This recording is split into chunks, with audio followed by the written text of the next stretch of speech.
अस्सलाम वालेकुम, मैं हूं अरबाब जहांगीर। आप देख रहे हैं मेरा यूट्यूब चैनल असली खबर विद अरबाब जहांगीर। उम्मीद है तमाम देखने वाले खैरियत से होंगे। The legend of Maula Jatt ने रिकॉर्ड कामयाबियां हासिल की हैं और शान पाकिस्तानी फिल्म इंडस्ट्री के एक सुपरस्टार, एक मेगा स्टार हैं और शान ने the legend of Maula Jatt पर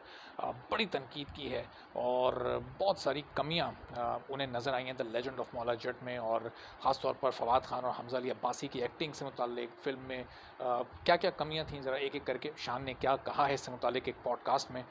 ये आपको इस वीडियो में मैं बताता हूँ। शान के ख्यालात और शान को कौन सा ऑफ़र हुआ था the legend of Maula Jatt में और उन्होंने क्यों नहीं किया। तो यहीं से सिलसिले को शुरू करते हैं। बिलाल लाशारी के साथ शान इससे पहले काम कर चुके हैं फिल्म वार में और बिलाल लाशारी उनसे बहुत अच्छी तरह वाकिफ़ हैं। शान बिलाल लाशारी के मिजाज से बहुत अच्छी तरह वाकिफ़ हैं और मौला जट से मुतालिक जब बात की शान ने तो बताया, जब सवाल उनसे हुआ कि आपको मौला जट की ऑफ़र हुई थी या कौन सा किरदार आपको ऑफ़र हुआ, तो इसका जवाब शान ने दिया कि the legend of Maula Jatt में मौला जट के बाप का किरदार मुझे ऑफ़र किया गया था और मैंने मना कर दिया कि मैं उस किरदार से इंसाफ नहीं कर सकता। तो मैंने ये करने से माज़रत कर ली और माज़रत इसलिए कर ली चूँकि इसी जवाब को आगे बढ़ाते हुए शान ने ये भी कहा कि मैं ये समझता हूँ कि मौला जट का जो किरदार था वो मैं ज़्यादा बेहतर कर सकता था और वो मुझे ऑफ़र किया जाना चाहिए था। अगर वो मुझे ऑफ़र होता तो मैं यकीनी तौर पर वो किरदार ज़्यादा बेहतर करता, चूँकि बहुत सारी फ़िल्मों में मौला जट जैसा ही किरदार जब पंजाबी फ़िल्म में मैं किया करता था तो वो मैं करता रहा हूँ और कई 100 फ़िल्मों में ये किरदार मैंने किया है। पंजाब में इस कल्चर का मैं एक मेगा स्टार रहा हूँ, एक बहुत बड़ा स्टार रहा हूँ। तो ये अच्छा, सिर्फ बात यहीं पर बस नहीं हुई। फिर उन्होंने कहा कि the legend of Maula Jatt जिस स्केल की फ़िल्म थी, जितना बड़ा ये ब्रांड बन गया है, चूँकि एक बहुत बड़े ब्रांड का ये आगे इसको सीक्वल कह लें या रीमेक कह लें, एक नई स्टोरी के साथ ये इसको बनाया गया था, तो इसमें म्यूज़िक की बहुत ज़्यादा कमी थी। एक ऐसा टाइटल ट्रैक इसमें होना चाहिए था जो कि फिर जिस तरह मौला जट हर एक की का गुफ्तगू का मौजू बनी हुई थी, उस तरह वो टाइटल ट्रैक हर एक की ज़बान पर होता। उन्होंने कहा कि ज़ाहिर है पंजाब में एक कल्चर है, पंजाब में एक म्यूज़िक की एक बड़ी हिस्ट्री है और बड़ी ज़बरदस्त पंजाबी म्यूज़िक हमारे मुल्क में है। तो एक कम से कम एक या कई ट्रैक इसमें आ सकते थे, लेकिन फिर उन्होंने बिलाल लाशारी के इस डिसीजन की रिस्पेक्ट भी की कि उन्होंने म्यूज़िक को इस मूवी में नहीं शामिल किया। तो ज़ाहिर है कि उनकी अपनी कोई थीम होगी, अपनी कोई साइकी होगी, अपनी कोई सोच होगी, उसके तहत उन्होंने इसमें शामिल नहीं किया। फिर उन्होंने जब मवाजना किया हमजा अली अब्बासी और फवाद खान का, पहले आपस में, फिर इन दोनों का सुल्तान रही और मुस्तफ़ा कुरैशी से, तो इससे मुतालिक उन्होंने कहा कि फवाद खान को पीछे छोड़ दिया हमजा अली अब्बासी ने और जो उनका सुर था, जो उनका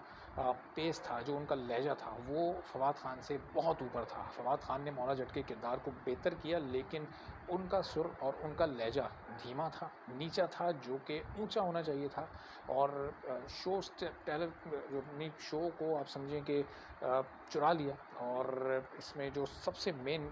जो किरदार अदा किया और सबको पीछे छोड़ दिया, वो हमजा अली अब्बासी ने। तो शान ने हमजा अली अब्बासी को इसमें एक विनर करार दिया और फिर उन्होंने याद दिलाई उस मौला जट की जिसमें मुस्तफ़ा कुरैशी नूरी नद थे, तो उनका लहजा बड़ा धीमा था और सुल्तान राही का एक टिपिकल हार्डकोर और बहुत ऊंचा लहजा, चीखने और धाड़ने वाला अंदाज़, तो वो शान को इसमें मिसिंग लगा और इसी वजह से उन्होंने कहा कि ये किरदार, मौला जट का किरदार मुझे ऑफ़र होना चाहिए था। अगर मुझे ये ऑफ़र होता तो मैं इसको ज़्यादा बेहतर तरीके से कर सकता था। तो अब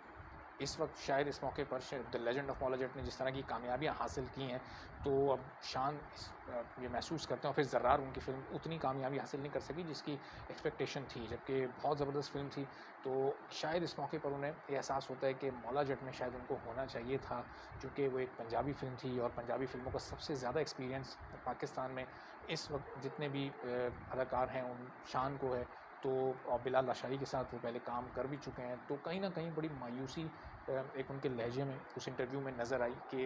क्यों उनको ये रोल ऑफ़र नहीं किया गया और जो रोल उन्होंने ऑफ़र किया वो इतना बड़ा रोल नहीं था, वो एक बहुत छोटा सा रोल था, इसलिए उन्होंने बकौल उनके करने से माज़रत कर ली है। अब अगर आगे the legend of Maula Jatt, एक सन ऑफ मौला जट आ रही है, उसमें भी शान मौजूद नहीं है, तो अब बिलाल लाशारी ही अगर कोई इस तरह की मूवी बनाते हैं या फिर शान खुद इस तरह का कोई इनिशिएटिव लेते हैं, तो फिर वो ये किरदार बेहतर तौर पर कर सकते हैं। लेकिन अभी अपने आने वाले प्रोजेक्ट से मुतालिक उन्होंने क्या कहा, इससे आपको आने वाली वीडियो में अपडेट करता रहूँगा। चैनल पर नहीं तो चैनल सब्सक्राइब कर लें। इजाज़त दीजिए, अल्लाह हाफ़िज़।